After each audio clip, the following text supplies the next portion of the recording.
Hi everyone, and welcome to Tuesday's Tips with Laurie. So excited to share with you something today that's maybe caused a little bit of confusion or questions. So what I wanted to cover was the differences between water-soluble topping and permanent topping. They're both very similar, they feel similar, they kind of look similar except one is really opaque and the other has colors to it. This is a product that we used. You can use it just about with any decorative stitch if you'd like. The reason we use it is because you can get a beautiful stitch out. I'm going to show you this great banner. I love this banner. This is from our winter banner collection.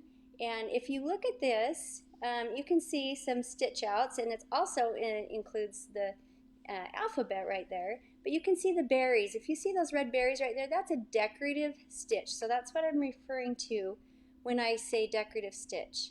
And all the way at the other end of this banner, we have, if you look at the bottom of that, you can see that tree trunk, and that's a decorative stitch as well. Both of those are stitches that what we would call fill stitches or decorative stitch. Anytime you use any kind of decorative or fill stitch, if you want the colors to be a little more vibrant with matching your thread, or if you're adding something that's really light on something really dark. So for example, if you've got a red fabric and you're adding white decorative fill thread, you might want to use a white color permanent topping. And you can absolutely use that anytime you want. You don't have to wait for it to be in any type of instructions. This is something that you could use anytime, anywhere. So for example, if I were making this, isn't that really cute? This little gnome, it's from our volume 3 mug rugs. It's fun to see it in Christmas. Yes! In fact, we've got a whole bunch of the volume 3 mug rugs that are in Christmas. These are just beautiful and so festive.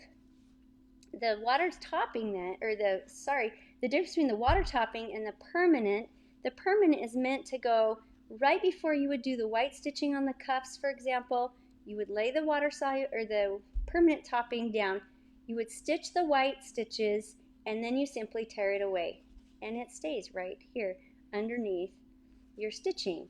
And so I wanted to show you it does come in different colors. There's absolutely more colors than this. I've seen so many colors out there. And it's not a water soluble.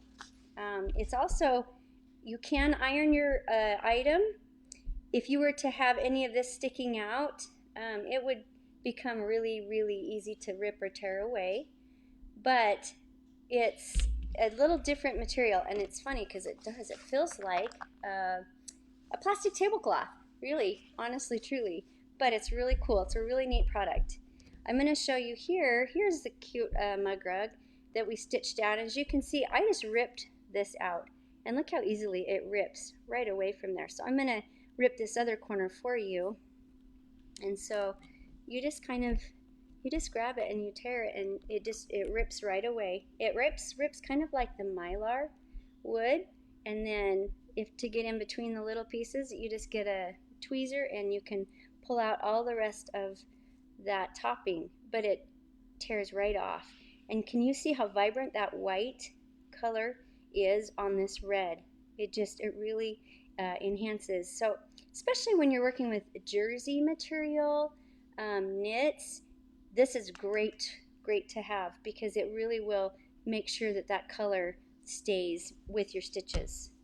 Now the difference between that, a water soluble topping is something that you would place over a nap. And I'm just going to borrow this white because it's got some nap to it. You can see it's a Chanel. So if you were wanting, you would put this over something with nap to hold it down.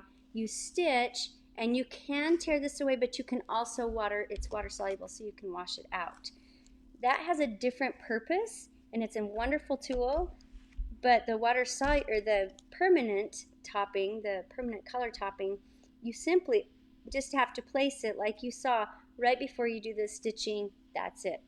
I know there's been a few questions saying, well, why isn't it laid down earlier? And that's why.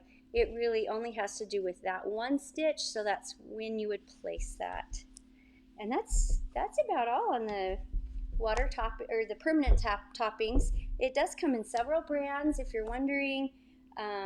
There's keep color, color it, color top. These are all different from different manufacturers. So you're welcome. Get online and you can find whatever you would like to get from your store or from your quilt store. They are a really, I think it's a very good tool to have. I consider it as a tool in my sewing room. So hopefully that's helpful and that cleared up a few questions. Do we have any other questions? Great. Thank you so much for joining us today, and I hope that you have a lot of fun stitching and make these in all these different colors. If anybody has any of these mug rugs, I love seeing that they're made in these festive Christmas colors. So please share. Thank you. Oh, we have a question. Okay.